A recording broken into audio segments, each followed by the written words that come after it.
మీరు అన్నట్లు data theft అవుతుంది అనేది ప్రధానంగా వినిపిస్తాం.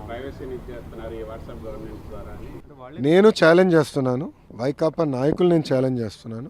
ఎక్కడ కానీ డేటా థెఫ్ట్ అని నిరూపిస్తే నేనే స్వయంగా వాళ్ళకి 10 కోట్ల రూపాయలు నేను కానుకని ఇస్తా. ప్రభుత్వం కాదు, స్వయంగా నేనే చెక్ ఇస్తా. వాళ్ళు తీసుకొచ్చారని మీరు నో వాళ్ళు ఏం తీసుకొచ్చారు స్వామి? జగన్మోహన్ రెడ్డి గారు ఫోనే లేదు కదండి, ఆయన చెప్పాడు కదా అందరు ఫోన్ లేదని. మళ్ళీ వాట్సాప్ గురించి ఆయన మాట్లాడితే ఎట్లా? అది కాదండి, జగన్మోహన్ రెడ్డి గారికి ఫోన్ లేదని ఆయనే చెప్పాడు. ఫోన్ పట్టుకుని తిరగడని ఆయనే చెప్పాడు ఒక ఇంటర్వ్యూలో. టీవీ9 ఉన్నాడు, టీవీ9 ఇంటర్వ్యూలో చెప్పాడు ఆయన. సో ఫోనే లేనాడు పాపం, వాట్సాప్ గురించి ఏం తెలుస్తున్నాడు? వదిలేసేయండి సార్ ఆయన. ఎందుకు? ఎవరండి? ఫోన్ కొనిచ్చి పంపించమంటారా? అది కాదు, ఫోన్ కొనిచ్చి పంపించమంటారా? ఆయన ఇంకా ఎక్కువ సమయం ఎందుకో బెంగళూరులో ఉంటున్నారు. అక్కడ పెట్టుకో మేము సర్వీసెస్ అందజేయాలి. 14 to 19లో మీ గవర్నమెంట్ ఉన్నప్పుడే డేటా థెఫ్ట్ జరిగింది, హైదరాబాద్ కేంద్రంగా అనేక చేశారు అని చెప్పేసి వాళ్ళే ఆరోపించారు. ఇప్పుడు మళ్ళీ సేమ్ అదే ఆరోపణలతో.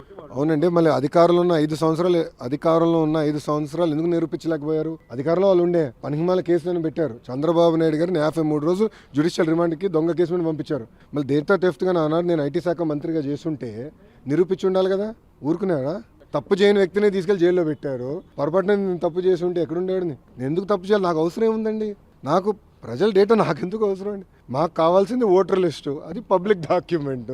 మాకు కావాల్సింది ఓట్లు. ఈరోజు తెలుగుదేశం పార్టీ సిస్టమ్ మొత్తం ఓటర్ లిస్ట్ మీద డిపెండ్ అయి ఉంది. సింపుల్. మీరు కూడా సభ్యత్వం తీసుకొని మీకు అర్థమవుతుంది మా సిస్టమ్.